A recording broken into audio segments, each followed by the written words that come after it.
হ্যাঁ ভোট দিতে হবে। এবং হাদি ভাইয়ের বিচারের জন্য আপনাদেরকে, শুধু হাদি ভাইয়ের না, আমাদেরও যাতে কেউ মেরে ফেললে যাতে বিচার হয়, এর জন্য বিচারের সংস্কৃতিটা আমাদেরকে চালু করতে হবে। আসসালামু আলাইকুম।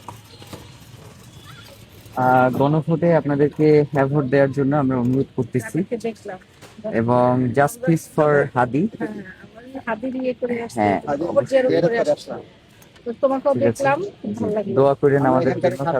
তোমার 1990 সালে থেকে বেরিয়ে গেছে। ভোটে হ্যাঁ দেন, কিন্তু প্রার্থীর ক্ষেত্রে অবশ্যই যে সৎ এবং যোগ্য, সে বিএনপি করে কিনা বা সে হচ্ছে আহ জামাত করে কিনা, এর থেকেও গুরুত্বপূর্ণ হচ্ছে এই ব্যক্তিটা সৎ কিনা, সে আপনার টাকা মেরে খেবে কিনা, সে দুর্নীতি করবে কিনা।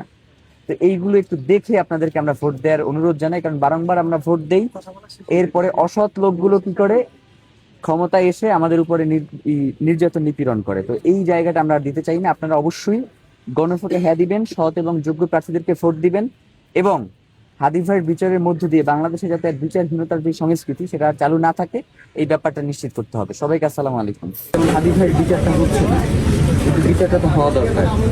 এই যে বিচারহীনতা সংস্কৃতি তৈরি হয়েছে, এইখান থেকে আমাদেরকে বের হয়ে এসে বিচারের সংস্কৃতি চালু করতে হবে, যার কারণে গণভোটে আপনাদেরকে অবশ্যই হ্যাঁ ভোট দিতে হবে। তবে প্রার্থীর ক্ষেত্রে আপনার পছন্দ যাকে মনে হবে যে সৎ এবং যোগ্য, সে বিএনপির হতে পারে, সে জামাতের হতে পারে, বা সে অন্য যে কোনো দলের হতে পারে, আপনারা তাকে ভোট দিবেন। কোনোভাবেই শুধুমাত্র প্রতীক দিকে ভোট দিবেন না, যোগ্য প্রার্থী থেকে ভোট দিবেন। আসসালামু আলাইকুম।